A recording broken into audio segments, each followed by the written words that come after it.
Welcome back to West Pregame. Tonight we have men's wrestlers Matt and Taran. Thank you guys so much for coming on tonight. No problem.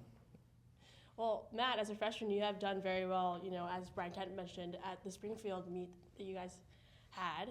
Tell me about that.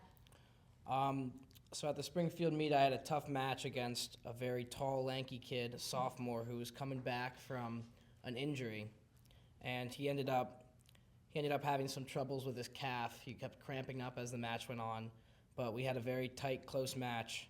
Won it by a few takedowns, and it ended up 6-2. And, Taran, you can also speak to this, but when you face an opponent who is the same, size as you and weight, but looks very different from you, how does that process in your mind? Well, for a lot of wrestlers, you have to think about, will my moves work on this guy, because every wrestler has these go-to moves, these set things that they're going to do in every match. They have to figure out, will my moves work on this guy? If not, what can I do instead of that?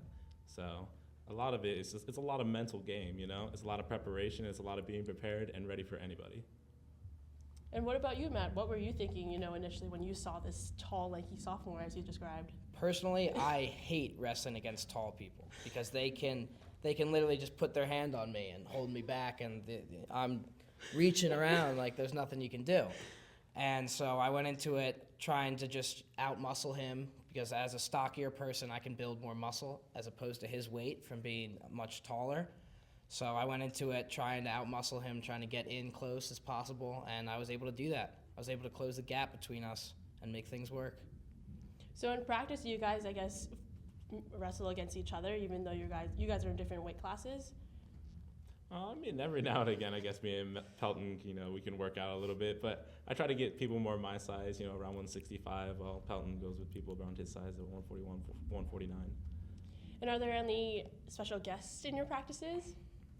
Sometimes we have Coach Biddiscombe come around, he shows us a couple things, he's just there to help out, Can't really move around as much as he wants to, but you can see the fire in his eyes, and there's a lot of wisdom in what he tells us. Does he inspire you, Matt? He has a lot of very, very good speeches that he gives us and shows us some of his. We actually have a move that we call the Biddy Ride, named after him, because he would use it a lot when he used to wrestle. And a lot of kids find a lot of success with that. Yeah. That's pretty funny. Does he also, stretch with you guys and try to, get in there with you guys? He can't quite make it in to wrestle with anybody because he's much older and much more fragile. But he does get out there and do some stretches with the team. Gets us motivated, gets us going. Has he given you guys pointers? Oh, yeah, he's actually given me a lot of pointers, just like in terms of just like fakes and shots and just ways that I can do anything better, He always has like an eye for details. Sees the little things and helps you out, polishing up your technique.